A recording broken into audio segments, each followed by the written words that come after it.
МЕПСО започна со модернизација на трафостаницата Дуброво, при што ќе биде заменета со нова опрема што е во функција од 1977 година до сега.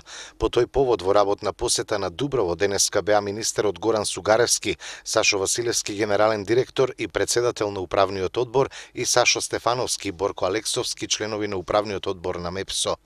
Овој комплексен проект опфаќа замена на примарна опрема, прекинувачи, разделници, струјни и напонски мерни трансформатори, како и ревитализација на секундарната опрема од 400 киловолти и на 110 киловолтно напонско ниво, која вклучува испорака и инсталација на системи за релејна заштита, далечински надзор и за управување, како и системи за развод и нов систем за мерење електрична енергија. Министерот Сугаревски истакна дека овој комплексен проект означува почеток на голема инвестиција во електроенергетскиот сектор во вредност од преку 70 милиони евра. Енергетскиот сектор е исклучено значаен за стопанскиот развој на Република Македонија. Сметаме дека со инвестирање со модернизација во овој сектор драстично ќе може да се зголеми економскиот раст во Република Македонија. Денес сме тука заедно со генералниот директор на МЕПСО, менеджментот на МЕПСО и надлежните тука кои што работат на овој проект со цел да извршиме увид во сите активности кои што се прават. Од страна на надлежните тука не информираја до каде и во колкав рок овој проект треба да заврши. Она што согласно договорот го имаат, значи тие се пооптимисти дека уште на крајот на наредната година може овој проект да биде комплетно завршен. Сакам да информирам дека станува збор за проект кој што е 4,6 милиони евра, средства обезбедени од МЕПСО, од ЕБОР и дополнителни средства од Европската унија. Ние се надеваме дека на овој начин се разбира ќе овозможиме да Република Македонија и во енергетскиот сектор сериозно се развива. Согласно законот за енергетика, од наредниот месец очекувањата се дека со одржувањето на акционерското собрание Министерството за транспорт и врски ќе ги превземе надлежностите на МЕПСО, така да владата останува посветена комплетно и во делот на енергетскиот сектор, и во делот на патната, железничката и комуналната инфраструктура, она што сметаме дека е најважно и за стопанството и за граѓаните на Република Македонија. За реализација на овој проект на меѓународен тендер лани за најповолен понудувач е избран конзорциумот Siemens Република Србија и Сискон Република Македонија.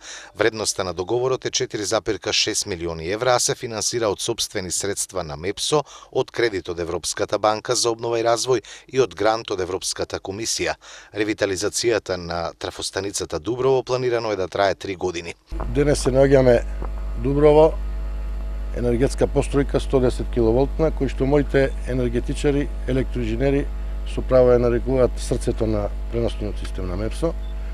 Кажа претходно министерот дека е тендер за ова реконструкција и ревитализација 4,6 милиони евра, кој што е договорот потпишан пред неколку месеци, кој што го доби компанијата Siemens заедно во корпорација со Сискон во Скопје и кој што информирани сме дека и покрај тоа што е договорот да завршува некаде 11 месец 2020 година, со оглед на динамиката на работите како што се одбива, оптимисти се дека ќе ги завршат уште во текот на следната година.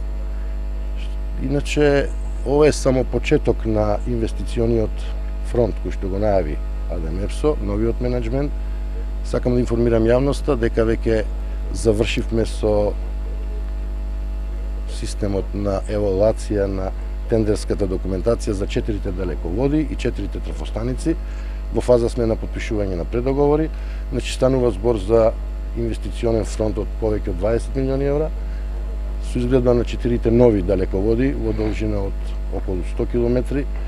Само одиме напред и покрај тоа што овој инвестиционен фонд значи многу за Република Македонија, значи многу и за нашите стопанственици, затоа што и покрај тоа што фирми добиваат од светски брендови, но во секој случај како подизведувачи ги користат наши фирми, кои што во голема мера придонесува за развој на економијата во Република Македонија.